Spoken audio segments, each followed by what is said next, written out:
So Lekato sent me this recently to make a video for, and originally they said, when they said, oh, it's a wireless, I was like, yeah, okay, I'll make some content, because at my level, I need content, and this is, well, it's content. But it's actually a bit more interesting than I first realised. I mean, firstly, it's stereo, which I thought was a bit pointless at first.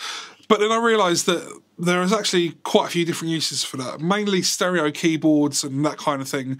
I know keyboards are usually stationary instruments, so but it still clear up a lot of space and cables and keep things a bit tidier on stage.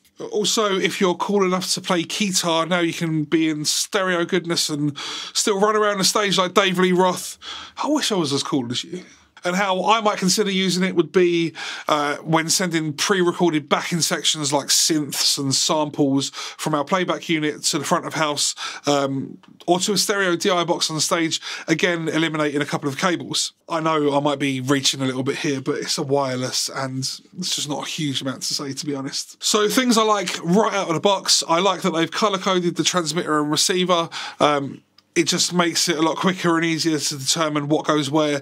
This is unlike, this is one I prepared earlier, this is unlike the much more expensive Xvive U2, which, I don't know if you can see that, but they both look pretty much the same, which could be a mild inconvenience on stage or in low light situations. And the second thing I really like is the fact that they're using USB-C for charging. You'd hope by this point that it'd be the universal expected standard, but again, the Xvive U2 is still using micro USB. No one likes micro USB, Xvive. What are you doing? So it comes in a nice box. It's reasonably well packaged. The Xvive was presented better and had a better quality packaging, much more Apple-like. The Legato comes with a variety of jacks, a stereo mini jack, perfect for MP3 players or some keyboards, a stereo full jack for keyboards, and a mono jack for guitars and other mono signal instruments, bass guitars and stuff. As for build quality, they seem very similar in terms of standards, although they are pretty different designs. The Legato is much more simple. Lekato, I don't know. The Xvive seems a lot more shaped. I don't love either of them, to be honest. In a live situation, I'd much prefer a pouch mounted to my strap. But the Xvive does sell a conversion kit for the wireless to be able to use it in that way. Yeah, so I don't really think either of these are ideal for stage. But they are perfect for home use and maybe rehearsals. I do like the fact that they're rechargeable, but it does mean that you have to be a lot more organised and remember to keep them charged. If you have young kids that play, then this kind of thing works really well. Small children and guitar cables can be a bit of an accident waiting to happen, so be careful and consider something like this. The Xvive U2 is currently about £120 on Amazon, and the Legato is about £45, so that's a pretty big difference. I'll compare the sound quality of both so that you can hear and decide for yourself if you think the price difference is worth it or not.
So did you hear any differences? I'd love to hear your opinion down below. I'm looking forward to hearing the recorded tracks back and deciding if I can hear any differences for myself. And I've had cheaper own brand Amazon kind of like wireless guitar systems in the past for home use, and they've literally disintegrated with use. So it doesn't feel like this is likely to happen with the Legato wireless.